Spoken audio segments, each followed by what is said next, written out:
This video is called Dating Your Friend's Sister. How Freaky 1 to 10 and other listeners' questions. Featuring Stephen A. Smith. And I'm going to answer the questions too. Because this is my reaction video and I do what I want to do. Before I get on out of here with some of your tweets that you sent. Again, I'm doing this now. I'll be traveling tomorrow, so I'll probably do a special edition Saturday if at all possible, to make sure I get in some shows because I love doing my shows. But for right now, let's get it on with this. Let's get on with some of these tweets. At Larson 2020. I'm not hearing that. You think that fans debate saying times left it as in at Casablanca's Dem DEM right. Stephen A. I have a crush on my close friend's sister. I get the feeling she does too, but I don't know how my friend will feel about me dating his sister. What should I do? This is tough. I ain't gonna lie. This is tough. First of all,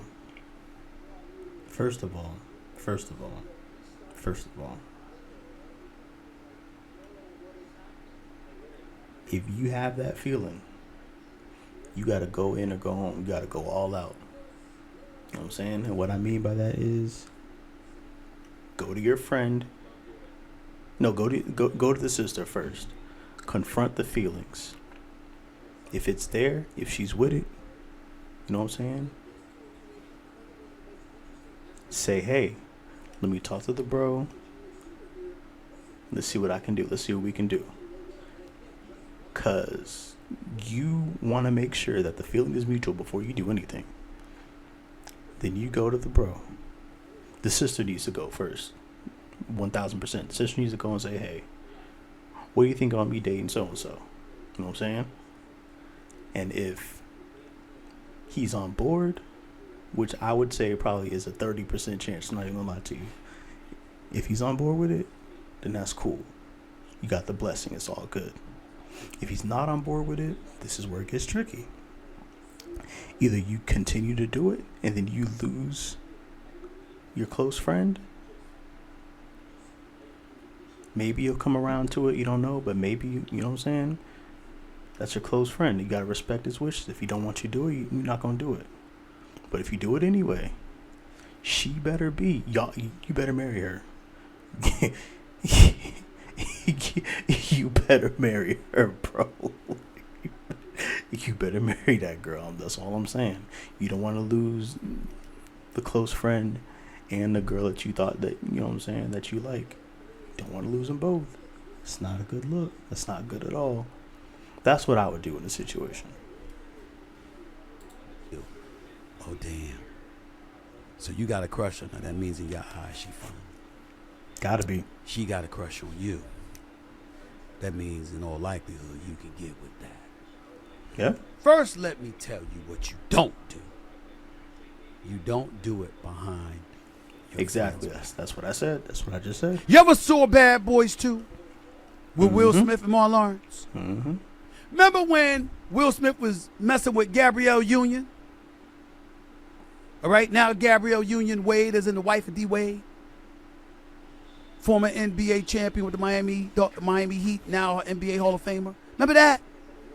Remember when they were on the boat or they're in the dock area and they were spying to see when the drugs were being funneled in? And she said, just tell them about New York. And Will Smith was like hesitant to tell Martin, and they finally admitted it. And Martin like, I had to find out like that, right? It's not the way to do it. That's not good. Yeah, it's not the way to do it. Because you see, your friend may know things about you that his sister does not. That's facts. And so if you really, really on the up and up, you're going to let him know. If you sleazy, you won't. Now, I will tell you this. If you sleazy and you do it behind his back, and he finds out, he should kick your ass. Facts. And then not talk to you. If not forever, for a very long time. It's You can't be disrespectful. trusted. You got to make sure you can be trusted.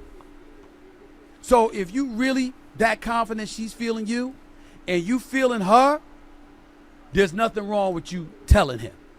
Now, if he has a problem with it, then that's a different animal altogether. Because if you want to up and up, you know, it depends on how close your friendship is. What means more to you? An opportunity with her or the friendship you have with him. You got to make that call. I can't make that call. Nobody else can make that call. But I think universally, what most men would tell you is you got to man up and let him know. Don't do anything behind you. Exactly. If you're interested in his sister and you know his sister is interested in you, first off, I can't believe I forgot to tell you this. You got to make sure she really interested. You can't be guessing. You can't be going through some shit and then ask her out for a date. She don't want just said that. because you misconstrued what the vibe was. Then you the fool. Not only did you dime yourself out, okay, but you got rejected all at the same time. That's not smart. What you want to do is ask her, how real is this? And if she gives you an indication, oh yeah, I'm interested, then you need to go tell him. Exactly. That's what you need to do. It's literally what I just said, word for word. At Dr. Duran. What is realistically the lowest amount of money you would take to become a Cowboys fan? The lowest, realistically, I'm not even gonna lie to you. I have no beefs with the Cowboys. They're an okay franchise. You know what I'm saying? They're cool. I have no beef with them. I'm not an Eagles fan or something. I'm a Ravens fan, so I'm not gonna be personable with it. But I am a diehard Ravens fan, and for me to give up the Ravens to be a Cowboys fan, it's gonna take $25 million, and I'm not joking. I am dead serious. $25 million.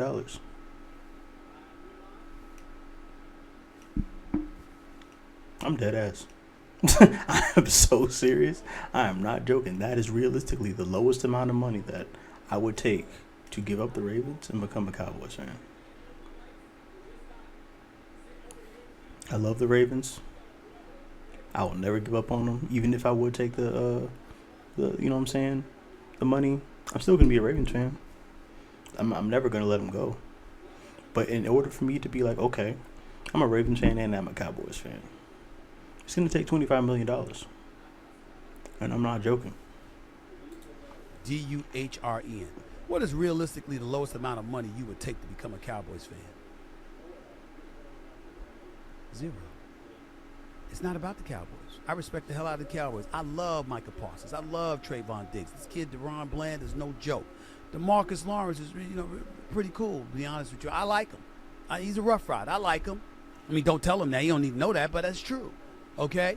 And I grew up loving Troy Aikman and Michael Irvin and Emmitt Smith and primetime Deion Sanders and Nate Newton and those brothers, no doubt. I remember the days of Ed Tuttle Jones and all of these cats, no doubt.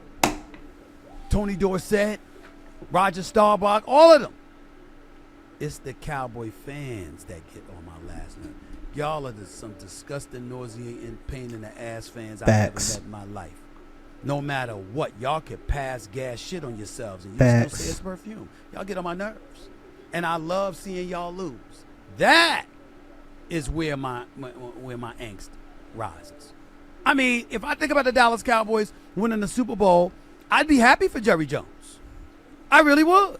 I'd be happy for Dak Prescott. I definitely would be happy for my boy Micah Parsons. As a matter of fact, the number one reason I should say the number one reason, but one of the biggest reasons I don't want the Cowboys to win this year, because I want my man Trayvon Diggs healthy when they do it. I don't want him on the sidelines. I want him in uniform on the field because I love him. And I love his game. And I want him to be on the field with Micah Parsons whenever they do win a Super Bowl. Nothing but love for those brothers. Okay? But I got to tell you something. When I think about it, and one of the things that gets on my nerves, the last thing I want to hear, how about them Cowboys? I don't mind now. People say it to try to irritate me. I just ignore them because they're full of shit. But could you imagine if they were legitimate with it? If they had a reason to say it because the Cowboys were Super Bowl champions, and I had to hear Dallas Cowboys, how about them Cowboys? It would be a nightmare for me. That's of course. Nails scratching against the chalkboard. It would drive me nuts. But that's just me. On a scale of 1 to 10, at Dylan Mel, Dylan M-E-H-L, writes, Stephen A., on a scale of 1 to 10, how freaky do you like your women? 10. All of it. I need it all. All of it. 10. Sorry. I'm not trying to teach you nothing. I'm not trying to maybe. No, I'm not doing that. I need a 10. T-E-N. 10. DS. That's 10, right? In Spanish? Uno, dos, dos, nueve, diez. Yeah, diez. I need that 10. I'm open to anything besides anal. I don't want, that's an exit for me and you. We're not doing that. I'm sorry. Excuse me. We're not doing that. None of that. We won't. I won't. Never have. Never will. And I reluctantly say never to a lot of things, but this right here, never have, never will. I'm not doing it. And for you, if that's your thing, I'm so sorry, but this not happening no more. It ain't happening no more, respectfully. So it is what it is. But for me, it's a 10.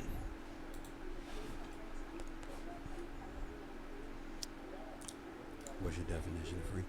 See, I don't like when he does this, bro. I don't want to listen to this. I don't want to listen to this, bro. Respectfully, I don't want to know, Stephen. I don't want to know.